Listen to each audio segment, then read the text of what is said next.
অনেক কাজ করেছেন আগামের চামচি, এবার বসুন, আবার কাজ আমি করে নিচ্ছি।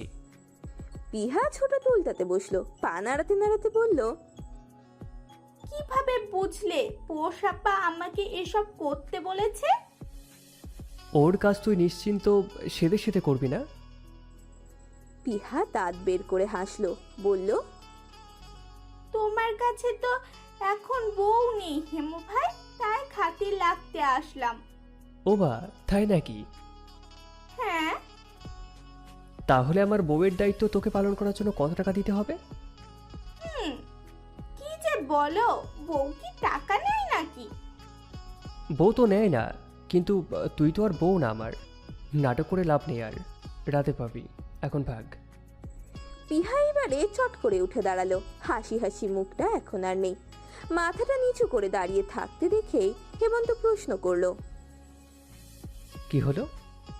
পিহা আর দাঁড়ালো না, শক্ত করে জড়িয়ে ধরলো হেমন্তকে, কাঁদতে কাঁদতে বলল, বড় বাবা এটা কেন করলো? পোষাপাকে নিয়ে এসো না হেমু ভাই।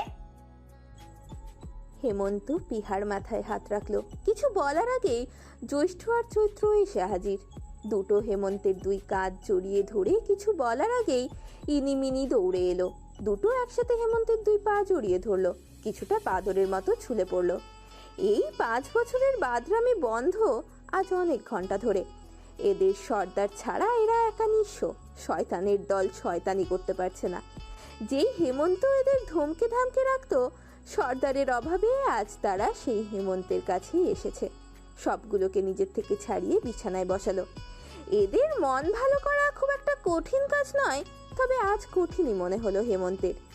শরীর থেকে নামলেও আবার বেয়ে বেয়ে ইনিমিনি হেমন্তের কোলে উঠল। দুটোকে দুই পায়ে বসিয়ে হেমন্ত জিজ্ঞেস করলো, কাচ্চি খাবি? কেউ কথা বলল না। হেমন্ত পুনরায় বলল, বাবা, ট্যুর হবে নাকি রাতে? ইলিশ ভাত খেতে যাবি? এবারে সবাই মাথা নাড়ালো, কেউ যাবে না। অথচ এমনি সময় এরা সারা মাস ভর হেমন্তকে পটায় ঘুরতে নিয়ে যেতে। তপ্ত শ্বাস ফেললো হেমন্ত, ইনি বিনি একসাথে বলে উঠল, ইমবাই আবার নয় কেন? দুটোর এখনো তোতলানো ভাবই কাটলো না। এদেরকে হেমন্ত কি উত্তর দেবে? কেন নেই পোষ? হনহনিয়ে দ্রুততার সাথে কদম ফেলে তালুকদার বিলাতে ঢুকলো কৌশিক। গাড়ি থেকে নেমেই যত দ্রুত সম্ভব হাঁটা ধরলো। সিঁড়ি বেয়ে উঠতেই যেন ঘাম ছুটে গেল ওর। কলিং বেল বাজতেই একজন কাজের লোক দরজা খুলে দিল। তৌসিফ ব্যস্ত পায়ে সোজা রুমের দিকে হাঁটা দিল। পেছন থেকে কাজের লোকটা পানি দেবে কিনা জিজ্ঞেস করলেও উত্তর এলো না। তৌসিফ সোজা রুমে ঢুকে দরজা লক করে সম্মুখে তাকালো। বড় বড় নিঃশ্বাস পড়ছে তখনও। বিছানায় উল্টো হয়ে শুয়ে আছে পৌষ। তৌসিফের চোখ ধাঁধালো, মেয়েটাকে ভিন্ন দেখাচ্ছে। হাত ঘড়িটা খুলে কাউচে ছুঁড়ে ফেললো তৌসিফ। টাইটা কোনো মতে টেনে টুনে 7-এর বোতাম 3টে খুলে বা হাতে এসিটা অন করলো। অতঃপর দাঁড়ালো পৌষের সামনাসামনি। এই মেয়ে আজ দুপুরে খায়নি। তৌসিফ যে ওকে কল করে দিয়ে বলল খেতে, মিনুকে দিয়েও বলল যাতে পৌষকে বলে তৌসিফ ব্যস্ত একটু খেয়ে নিতে। কই, এই মেয়ে তো কথা শুনলো না। রাতে খাবে না, দিনে খাবে না, এরপর তেরাবেকা হয়ে পড়ে থাকবে। এসব চলবে না তৌসিফের কাছে। একদম তার কাটার মতো সোজা বানিয়ে রাখবে তৌসিফ। গম্ভীর কণ্ঠে ডাক পড়ল, পৌষরাত। পৌষ যে এক ডাকে উত্তর দেওয়ার মেয়ে নয়, অন্তত বিয়ের 19 ঘন্টায় তা তৌসিফ জেনে গিয়েছে। মেজাজ মুহূর্তেই খিটখিটে হয়ে গেল যেন। নিজের বলিষ্ঠ হাতে পৌষের বাহু টেনে ধরে হঠাৎ সজোরে টান দিতেই শোয়া পৌষ দাঁড়িয়ে গেল। মুহূর্তের মাঝে ঘটা ঘটনায় স্তব্ধ পৌষ। বুকটা অসম্ভব গতিতে ধুকপুক ধুকপুক করে যাচ্ছে। তৌসিফ পৌষের বাহু ধরে একদম নিজের কাছাকাছি নিয়ে এলো। ওর অর্ধ ভেজা ঘরমাক্ত দেহটা লেগে আছে পৌষের সাথে। এতটা কাছাকাছি এই প্রথম কোনো পুরুষের সাথে লেগে দাঁড়িয়ে আছে পৌষ। পুরুষালী ঘামের গন্ধটা বাজে ঠেকলো নাকে।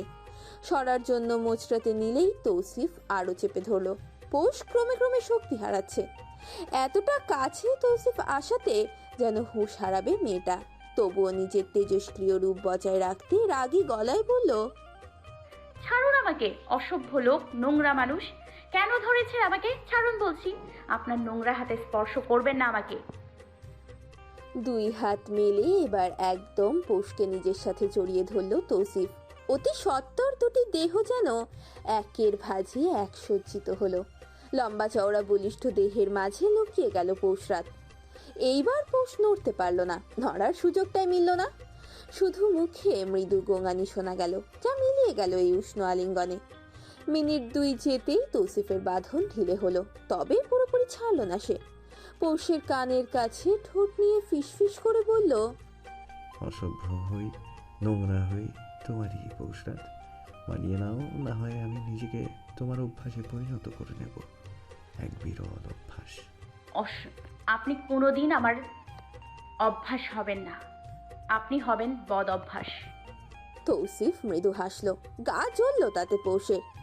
এবার একদম পৌষের কানে ঠোঁট ছুঁই ছুঁই করে বলল, বদ অভ্যেস ত্যাগ করা যায় না পৌষরাত। আমি রাজি তোমার বদ অভ্যেস হতে। কথাটা বলেই ওকে ছেড়ে দাঁড়ায় তৌসিফ। পৌষ পায়ে প্রায় পড়ে যাওয়ার মতো বিছানায় বসে পড়ল। তৌসিফ শার্ট পুরোটা খুলতে খুলতে বলল, জড়িয়ে ধরাতেই এই অবস্থা তোমার? সকালে যেই সাহস দেখালে, আমি তো ভাবলাম রাতে দুজন। দরজায় নক পড়তেই তৌসিফ গম্ভীর কণ্ঠে বলে উঠল, কি চাই? কাজের লোকটা চলে যেতেই তৌসিফ এবার ফ্রেশ হতে চলে গেল। পৌষ বুকে হাত দিয়ে বসে রইল। এতটুকু কাছে আসায় ওর সহ্য হচ্ছে না, সেখানে কিভাবে থাকবে পৌষ তৌসিফের সাথে। 20 মিনিটের মাথায় তৌসিফ বেরিয়ে এলো। এবার ভদ্র মতো একটা টি শার্ট পরে এসেছে। হাফ ছাড়লো পৌষ। তৌসিফ ভেজা চুল মুছতে মুছতে বলল, শুনেছি, এত করে বলার পরও খাওনি কেন? তৌসিফ দম ছাড়লো। অতঃপর পৌষের সামনে দাঁড়িয়ে ওর থুতনিতে আঙুল ছুঁয়ে তা উঁচু করে বলল, এই তৌসিফ তালুকদার বারবার সুযোগ দিচ্ছে তোমাকে পৌষরাত। এক কথা একবার জিজ্ঞেস করতেই উত্তর দেবে, বারবার জিজ্ঞেস করতে হবে কেন? এরপর থেকে যেন মনে থাকে। আমাকে রাগিও না, আমি রাগ দেখতে চাই না তোমাকে। আমি রাগ দেখাতে চাই না তোমাকে পৌষরাত। প্রচুর জঘন্য আমার রাগ, তুমি সহ্য করতে পারবে না, একদমই না। পৌষের মনে পড়ল মিনুর কথা, মাথাটা নামিয়ে বলল, ক্ষুধা লাগেনি। মিথ্যা বলে না পৌষরাত, চলো খাবে। বলেই পৌষ হাত ধরে উঠালো। টেবিলে নিজের চেয়ার টেনে বসিয়ে ভাতটা পর্যন্ত বেড়ে দিতে দিতে বলল। পৌষের প্লেট পুরোটা সাজিয়ে দিয়ে তৌসিফ নিজের খাবার নিল। খেতে খেতে ফোনে কারোর সাথে কথা বলছে। পৌষ আর মাথা তোলেনি। লোকটা খেতে বসে কথা বলছে, এক হাতে এখনো ভাত মাখা। না খেতে পারছে আর না উঠতে। কোনো মতে শুধু মুরগি দিয়ে খেয়েই উঠে গেল পৌষ। তৌসিফ যে চোখ ঘুরালো ওকে, তা দেখেও না দেখার মতো সেখান থেকে কেটে পড়েছে ও। ফোনে কথা বলার দরুন পৌষকে কিছু বলার সুযোগটুকুও পেল না সে। এই মেয়ে যে সুযোগের সদ্ব্যবহার করবে তা তৌসিফ পূর্বে বোঝেনি। কথা শেষ করে নিজেও খেয়ে উঠে পড়ল। সামনের দিকে পা বাড়াবে এমন সময় হঠাৎ প্লেট গোছাতে গোছাতে কাজের লোকটা বলে উঠল। চেহারায় আতঙ্ক নিয়ে কথাটা বলল কাজের লোকটা। তৌসিফ কপাল কুঁচকালো, জিজ্ঞেস করলো। তৌসিফ মিনুর দরজায় টোকা দিয়ে ডাকলো, মিনু, দরজা খুলো। তৌসিফের এই আদেশ অমান্য করার সাহস মিনুর নেই। দরজা খুলে গেল মুহূর্তেই। শ্যামলা মুখটা কেঁদে কেঁদে নীল হয়ে গিয়েছে যেন। তৌসিফকে দেখা মাত্র লাই বেড়ে গেল ওর। নাকের পানি চোখের পানি এক করে ফুপাতে লাগলো। তৌসিফ দরজাটা অল্প ফিরিয়ে দিয়ে বলল, কি হয়েছে, কেন কাঁদছো? আমাকে অপমান করেছে, খারাপ ব্যবহার করেছে, কাঠখোট্টা কথা শুনিয়েছে। আমি এখানে থাকবো না। আপাকে বলুন আমাকে নিয়ে যেতে। বলেই আবারও অঝোর ধারায় কাঁদতে লাগলো মিনু। তৌসিফ ফোঁস করে দম ছেড়ে বলল, কেঁদো না মিনু, তোমার আপা চলে আসবে শীঘ্রই।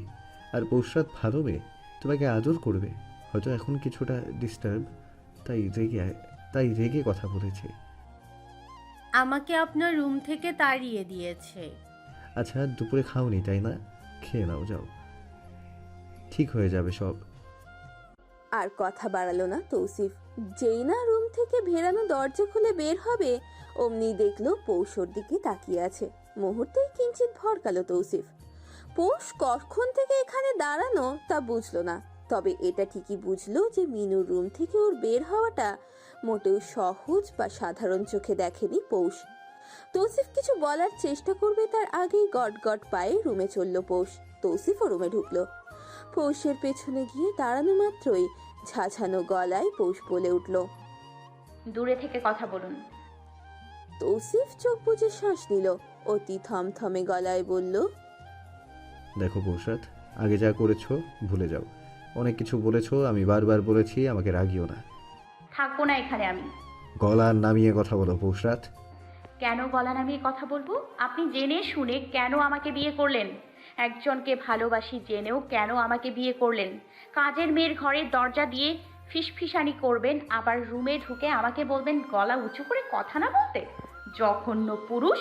তৌসিফ বরাবরই নিজেকে শান্ত রাখতে জানে। সে জানে তার রাগ কতটা জঘন্য।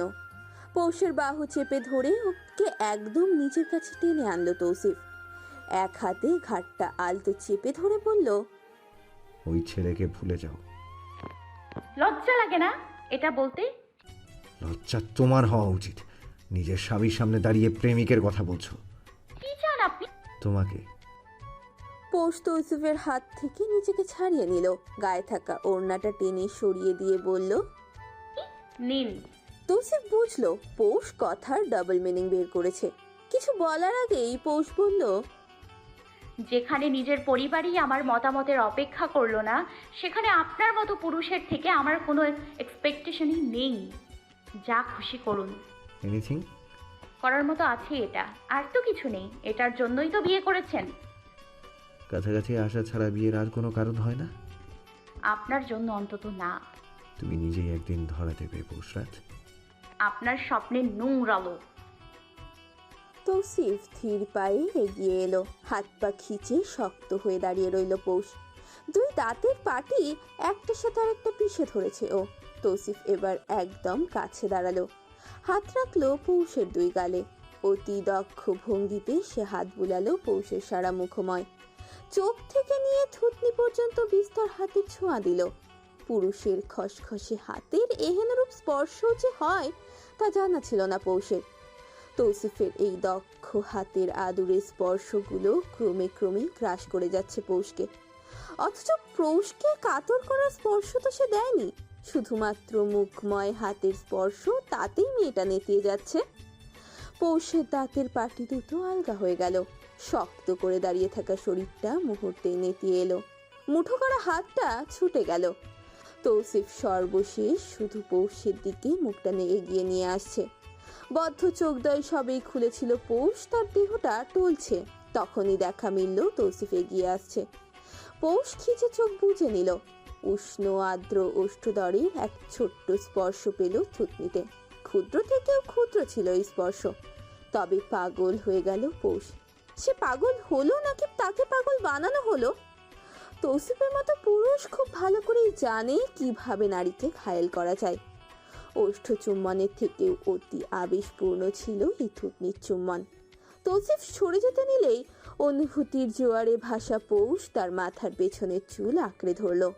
উচ্চতায় ছোট হওয়ার তরুণ ঝুঁকে গেল তৌসিফ। দিক বেদিক শূন্য প্রায় পৌষ আচমকায় তৌসিফের ওষ্ঠে নিজের ঢাল তরোয়াল ছাড়া আক্রমণ চালিয়ে দিল। হৃষ্টপুষ্ট এক যৌবন পোড়া পুরুষের জন্য এটাই যথেষ্ট ছিল। তবুও সে সময় দিল পৌষকে। পৌষ পারল না, কিছুই পারল না। তৌসিফ পাক্কা আঙুলের কর গুনে 1 মিনিট সময় দিল। পৌষ পারছে না, তাই সে নিজেই পৌষের কোমর জড়িয়ে ধরে উঁচু করে নিচ বরাবর করে নিল। অতঃপর শেখালো পৌষকে চুম্বন করার পদ্ধতি। দমবদ্ধকার অবস্থায় বেকায়দায় পড়ল পৌষ। চাপদাড়িযুক্ত তৌসিফের গালে হাত রেখে সরাতে চাইল নিজের কাছ থেকে, সক্ষম হলো না সে। হওয়ার কথা নয় যদিও। পাক্কা 2 মিনিট পর তৌসিফ যখন ছাড়লো, তার বুকেই হেলে পড়ল পৌষ। তৌসিফ ফিসফিস করে বলল, How was the kiss, honey? হাঁপিয়ে ওঠা পৌষ চাইল হাপুস নয়নে। তার শ্বাস প্রশ্বাস গতি পায়নি এখনো। কোনো মতে সরে এলো তৌসিফের বুক থেকে। হাঁপাতে হাঁপাতেই বলল, জঘন্য। Seriously? সিগারেটের গন্ধ আমার মুখে। জঘন্য নোংরা লোক, সামনে আসবেন না আমার। বলেই এক দৌড়ে ওয়াশরুমে ঢুকে ঠাস করে দরজা লাগিয়ে দিল পৌষ। এটা কি হলো? কেন হলো? কে করলো? পৌষ। হায় কপাল, এই সোনা মুখটা থামা কে করলো? এই তৌসিফ তালুকদার? না না, তৌসিফ তো করেনি, পৌষ নিজেই তো করেছে। এই মুখ কোথায় লুকাবে পৌষ? কাকে দেখাবে ও? এই পর্যন্ত 3বার ব্রাশ করেও কুল হলো না ওর। ভুলতে পারলো না ফেলে আসা মাত্র সেই 3টে মিনিট সময়ের কথা। তৌসিফের সেই ছোঁয়াতে কি যে হলো ওর, সব ভুলে গিয়ে কি থেকে কি করে ফেললো পৌষ। 2 হাতে মুখ চেপে টুকরে উঠল মেয়েটা, বারবার বলতে লাগলো, তোমার পুষি খারাপ, সে অনেক খারাপ। তুমি তাকে ভুলে যাও, কোনো দিন আমার সামনে এসো না। তোমার পুষি এই মুখ কোনোদিন দেখাবে না তোমাকে, কোনো দিনও না। ফিরে এসো না, এই মুখও হয়েও না কোনো দিন। তোমার পুষি আজ স্বেচ্ছায় নরকবাসও করে ফেলেছে, তার প্রেমের সুধা পান করেছে তৌসিফ তালুকদার। আমাকে কোনোদিনও মাফ করো না তুমি, কোনোদিনও না। দেহ এবং মন, এদের দ্বন্দ্ব আজন্মকাল। এই মন হাজারবার বারণ করে, অস্বীকার করে পরিস্থিতি, কিন্তু এই দেহ, সে বারণ মানতে নারাজ। কিন্তু মনের খোরাক এবং দেহের চাহিদা দুটো ভিন্ন জিনিস, এদের কম্পারিজন চলে না। এই দেহের কাছে মন বারংবার হেরে যায়। এই হারা যে কতটা হীনমন্যতার, তা একমাত্র সেই জানে যে ভুগেছে। পৌষের মন চাইছে নিজের দেহটাকে ছিন্ন ভিন্ন করে ফেলতে। কেন সে নিয়ন্ত্রণ হারালো? কেন পৌষের পরশে সে গলে গেল? কেন দেহের উপর জোর খাটাতে পারলো না পৌষ? তৌসিফের তো দোষ নেই এখানে, সে তো শুধু তার পুরুষ হাতে দক্ষ আদর পৌষের মুখময় দিয়েছে। কেন পৌষ সেই আবেশের ঘোরে চলে গেল? কেন স্বেচ্ছায় নিজেকে ঠেলে দিল তৌসিফের কাছে? 2 হাতে মুখ চেপে কেঁদে উঠল পৌষ। কান্নার শব্দ যাতে বাইরে না যায় তাই ওড়নাটা গুজে দিল মুখে। ওর শব্দহীন কান্নায় গুমোট এক পরিস্থিতির সৃষ্টি হতেই হঠাৎ পৌষের খেয়াল হলো ওয়াশরুমে কান্না করা উচিত নয়, এতে করে এখানে থাকা জিন আলিঙ্গন করে। ভয়ে শিউরে উঠে তাড়াতাড়ি ওখান থেকে বেরিয়ে আসলো পৌষ। তৌসিফ রুমে না থাকায় কিছুটা স্বস্তিও পেল বটে। হঠাৎ কিছু ঝাঝালো কণ্ঠ ওর কানে আসা মাত্রই পৌষ রুমের বাইরের দিকে উকি দিল। চোরের মতো বোঝার চেষ্টা করলো কি হচ্ছে এখানে। পরক্ষণেই মনে হলো পৌষ কেন চোরা চোখে দেখবে, ও দেখবে পীরের চোখে। এই কথা মনে হতেই ড্যাং ড্যাং করে পা ফেলে সামনে বাড়ালো ও। এই বিলাসবহুল ফ্ল্যাটটা ওর দেখা হয়নি, তবে কথার শব্দ কোথা থেকে আসছে তা বুঝতে পেরে পৌষ সামনে বাড়ালো। অপরিচিত কিছু মুখের মাঝে শুধু তৌসিফ আর তাইফাকেই চিনল ও। পিছু ঘুরে তাকায় তৌফিক তালুকদারকে চিনল না। তখনই হঠাৎ তৌসিফ দেখলো পৌষ এদিকেই আসছে। ওর দিকে তাকিয়ে তৌসিফের রাগ হলো, গরম চোখ দিয়ে তাকিয়ে রইল কিছুক্ষণ। পৌষ একবার তাকাতেই থমকালো, ভরকালো। ইশারায় তৌসিফ ওকে যেতে বললেই পৌষ ধ্যারার মতো দাঁড়িয়ে রইল ঠায়। দাঁতে দাঁত চেপে তৌসিফ ওখান থেকেই বলল, ভেতরে যাও। তৌসিফের কথা শুনেই বাকিরাও তাকালো পৌষের দিকে। যেই না তৌফিক তালুকদার তাকালো অমনি পৌষ ফাটা চোখে দেখলো তাকে। সমান তালে চোয়ালটা নড়তে লাগলো ওর। কেন জানি কান্নার আগেই মেয়েটার চোয়াল কাঁপে, ঠোঁট দুটো অনবরত কাঁপতে থাকে। ওকে দাঁড়িয়ে থাকতে দেখে তৌসিফ এবার দ্রুত পায়ে পদচারণ করে এগিয়ে আসতে নিলেই পৌষ তাড়াতাড়ি তৌফিক তালুকদারের কাছে ছুটে আসতে চায়, তবে পারে না। তৌসিফ আগেই ওকে ধরে ফেললো। ছোটার আপ্রাণ চেষ্টা করেও লাভ হলো না। অপরদিকে তৌফিক তালুকদার নির্বিকার, সে কথা বলছে না। কেন এগিয়ে আসছে না পৌষ খুঁজে পেল না। তৌসিফের শক্তির সাথে পৌষ পেরে উঠল না। ওকে টেনে রুমে এনে কিছুটা ছুঁড়ে মারে বিছানায়। মুখ উল্টে পড়ল পৌষ। নরম বিছানা হওয়ায় ব্যথা পাওয়ার প্রশ্ন ওঠে না, তবে পৌষ কেঁদে উঠল। তৌফিক দরজা আটকে ওর সামনে এসেই টেনে তুলে গম্ভীর কণ্ঠে বলল, আক্কেল নেই তোমার? এভাবে ওড়না ছাড়া বাইরে কেন এসেছিলে? ভেতরে যেতে বললেও শুনলে না। কতগুলো পুরুষ ছিল ওখানে পৌষ রাত? গুনিনি। তৌসিফ অবাক হলো। গোনেনি মানে? পুরুষ গোনেনি? তৌসিফ কি এটা জিজ্ঞেস করেছে? কিছু বলার আগেই পৌষ ওড়না পেঁচিয়ে নিল। উঠে দাঁড়াতেই তৌসিফ ওর হাত টেনে ধরে বলল, কোথায়? বাইরে। কি দরকার? তৌফিক তালুকদারের সাথে কথা আছে আমার। ভ্রুজোড়া মুহূর্তেই কুঁচকে গেল তৌসিফের। বড় ভাইয়ের সাথে পৌষের কি কথাই বা থাকতে পারে? সন্দেহের বশেই জিজ্ঞেস করলো,